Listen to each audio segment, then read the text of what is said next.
안녕하세요. BTX입니다. 오늘은 창세기 17장을 살펴보겠습니다. 아브라함이 애굽 출신의 여종 하갈로부터 이스마엘을 낳은 후 13년의 세월이 흘렀습니다. 이제 아브라함의 나이 99세가 되었을 때 오랜 침묵을 깨고 하나님이 말씀하십니다. 이때는 아브라함의 인간적 소망이 완전히 끊어진 때였습니다. 여호와 곧 언약의 하나님이 아브라함에게 나타나신 것입니다.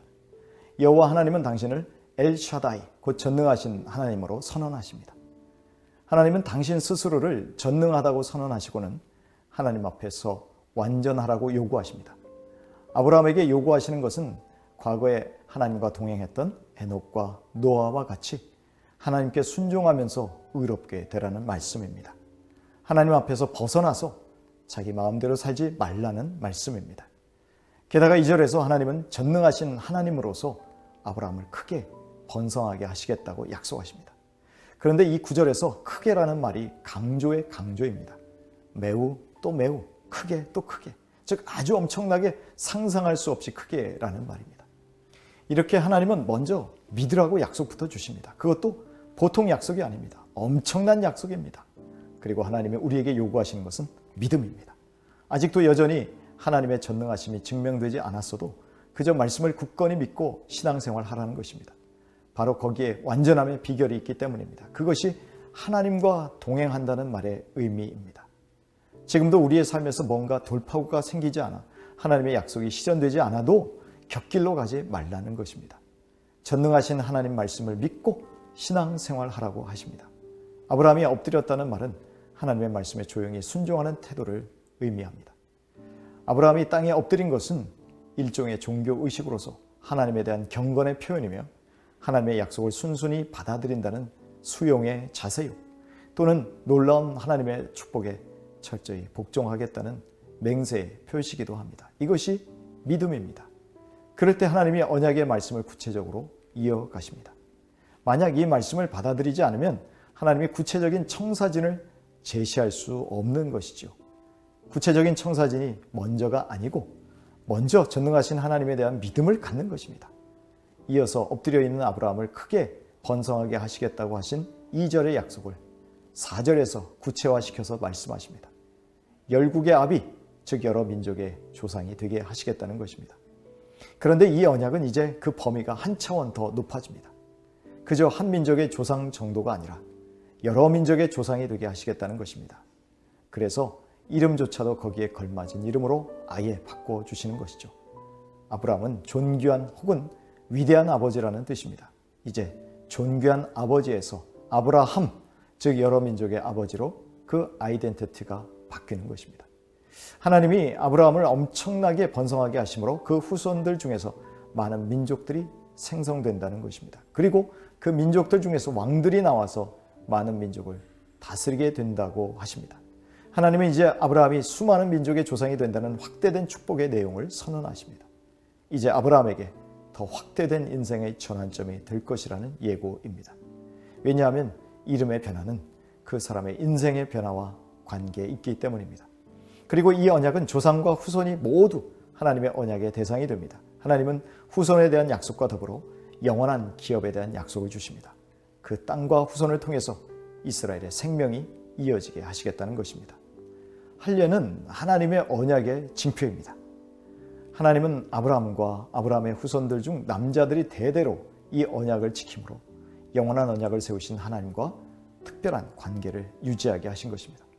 이 할례는 크게 두 가지 의미가 있습니다. 먼저 언약 백성의 공동체가 자기 정체성을 가지고 이방 민족과 구별되는 것입니다. 두 번째는 이 할례는 하나님의 언약 백성으로서 순종하고 흠이 없이 살겠다는 표징입니다. 그리고 할례를 공동체적으로 행해야 했습니다. 그렇다면 왜 8일 만에 할례를 행하였을까요? 고대 근동에서는 당시 태어나자마자 며칠 내에 죽는 아이들이 많았기 때문에 갓 태어난 아이가 일주일을 살면 생존 가능성이 높아졌다고 생각했기 때문입니다. 또한 8일째가 태어난 아이가 7일 동안의 천지 창조의 사이클을 경험한 후 첫날이기 때문이라는 것입니다. 8일째 되는 날은 속죄일과도 연관이 있습니다. 아이가 태어난 지 8일째 되는 날은 하나님께 아이를 헌신하기에 더없이 좋은 날입니다. 산에 아이를 낳은 산모는 7일 동안 부정하게 되고 그 후 33일 동안 정결기간을 거쳐야 합니다. 만약 할례를 행하지 않으면요, 언약을 깨뜨리는 행위가 되므로 백성 중에서 끊어지게 됩니다. 이것은 할례를 거부함으로 하나님을 거부하는 것으로 간주되기 때문입니다. 그러나 이 할례는 표징이지 그것 자체가 언약 자체는 아닙니다. 할례는 하나님과 언약을 맺은 백성이 평생 몸에 지니고 다니면서 하나님이 그들을 부르신 이유를 묵상하게 만드는 일종의 흉터입니다. 그래서 13절에 살에 있는 영원한 언약의 증거라고 말씀하시는 것이죠. 그러나 더욱 중요한 것은 언약의 백성이 그 증표를 몸에 지니면서 가지고 있어야 할 신앙입니다. 중요한 것은 외적 표시가 내적 정체성의 증거가 되어야 한다는 것입니다. 이제 하나님은 살의 이름도 바꾸어 주십니다. 아브라함이 아브라함이 되었듯이 사레가 사라로 바뀌는 것은 약간의 차이이지만 그 의미는 엄청난 것입니다. 단지 공주 왕비의 의미를 갖고 있던 사레가 사라로 바뀜으로 여러 민족의 어머니가 된 것입니다. 이처럼 하나님은 우리가 가진 자기 중심성의 한계를 극복해서 하나님 크기의 믿음의 거목으로 만드십니다. 그들은 실수했고 미숙했고 자기 판단대로 행동해서 이스마엘을 낳았습니다. 그러나 하나님은 끝까지 참으시고 원래의 하나님의 계획을 이루신 것입니다. 하나님이 나타나셔서 말씀하실 때 겸손히 엎드려 예배하는 자세를 보여주었던 아브라함이었습니다. 그러나 자기의 이성적 경험적 판단에 안 맞으니 하나님이 말씀하시는데 웃는 것입니다. 아브라함은 불신하면서 사라에게서 아이가 태어날 것을 기대하지도 믿지도 않았다는 말입니다. 자기는 99세, 사라는 89세인데 그게 가능하겠느냐라는 것이죠. 그러면서 나름 차선의 해결책을 내놓습니다. 이스마엘이나 잘 자라서 상속자가 되기를 원한다고 말합니다. 우리들도 분명히 겉은 엎드려 예배하고 기도도 하고 있지만 마음속으로는 불신할 때가 있지 않습니까? 하나님은 분명히 아니라고 하십니다. 더 나아가서 네 아내 사라가 네 아들을 낳을 것이라고 말씀하십니다. 그리고는 이름까지 지어주십니다. 그 이름을 이삭이라고 하십니다. 그 이삭과 언약을 맺으시겠다는 것입니다. 하나님은 불신하는 아브라함에게 화도 내시지 않고 그냥 참고 넘어가십니다. 그것이 인간의 한계이기 때문입니다.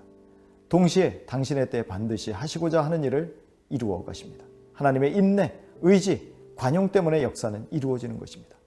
아브라함의 그 웃음을 오히려 기쁨의 웃음으로 바꾸어 주시겠다며 웃음이라는 뜻을 가진 이삭이라는 이름도 주십니다.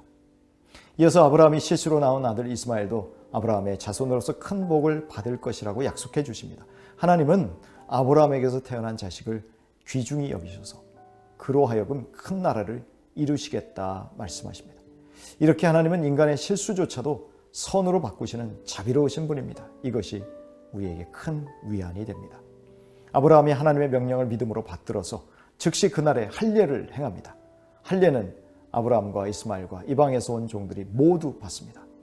이로써 하나님과의 언약을 준수할 것을 서약한 것입니다.